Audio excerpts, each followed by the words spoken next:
সূরা মুনাফিকুন। রহমান রহিম আল্লাহ তাআলার নামে। যখন মুনাফিকরা তোমার কাছে আসে তখন তারা বলে, হে মুহাম্মদ, আমরা সাক্ষ্য দিচ্ছি তুমি নিশ্চয়ই আল্লাহর রাসূল। হ্যাঁ, অবশ্যই আল্লাহ তাআলা জানেন তুমি অবশ্যই তার রাসূল। কিন্তু আল্লাহ তাআলা সাক্ষ্য দিচ্ছেন মুনাফিকরা হচ্ছে মিথ্যাবাদী। এরা তাদের এ শপথকে স্বার্থ উদ্ধারের একটা ঢাল বানিয়ে রেখেছে এবং তারা এভাবেই মানুষদের আল্লাহর পথ থেকে ফিরিয়ে রাখে। কত নিকৃষ্ট ধরনের কার্যকলাপ যা এরা করে যাচ্ছে।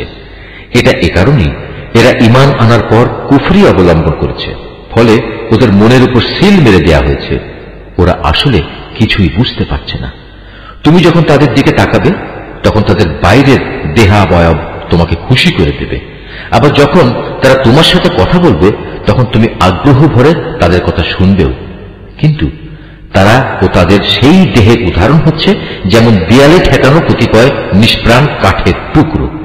শুধু তাই নয়, তারা এত ভীত সন্ত্রস্ত থাকে যে প্রতিটি বড় আওয়াজকেই তারা মনে করে তাদের উপর বুঝি এটা বড় বিপদ।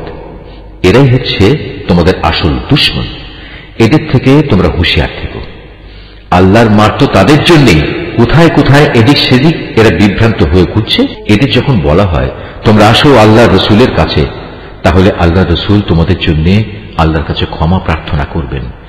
তখন এরা অবজ্ঞা ভরে মাথা ঘুরিয়ে নেয় এবং তুমি এও দেখতে পাবে তারা অহংকারের সাথে তোমাকে এড়িয়ে চলে। আসলে তুমি এদের জন্য ক্ষমা প্রার্থনা করো কিংবা না করো, এ দুটোই তাদের জন্য সমান। কারণ আল্লাহ তাআলা কখনোই তাদের ক্ষমা করবেন না।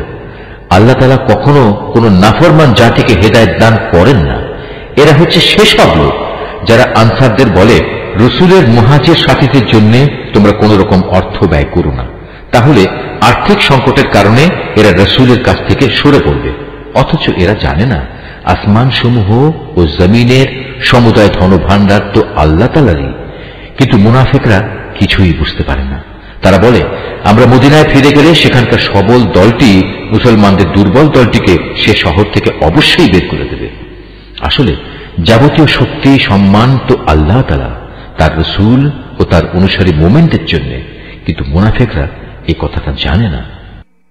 হে ঈমানদার ব্যক্তিরা, তোমাদের ঐশ্বর্য ও সন্তানাদি যেন কখনো তোমাদের আল্লাহ স্মরণ থেকে উদাসীন না করে দেয়। কেননা যারা এ কাজ করবে তারা চরম ক্ষতিগ্রস্ত হবে। আমি তোমাদের যা কিছু অর্থ সম্পদ দিয়েছি তা থেকে তোমরা আল্লাহর পথে ব্যয় করো তোমাদের কারো মৃত্যু আসার আগেই।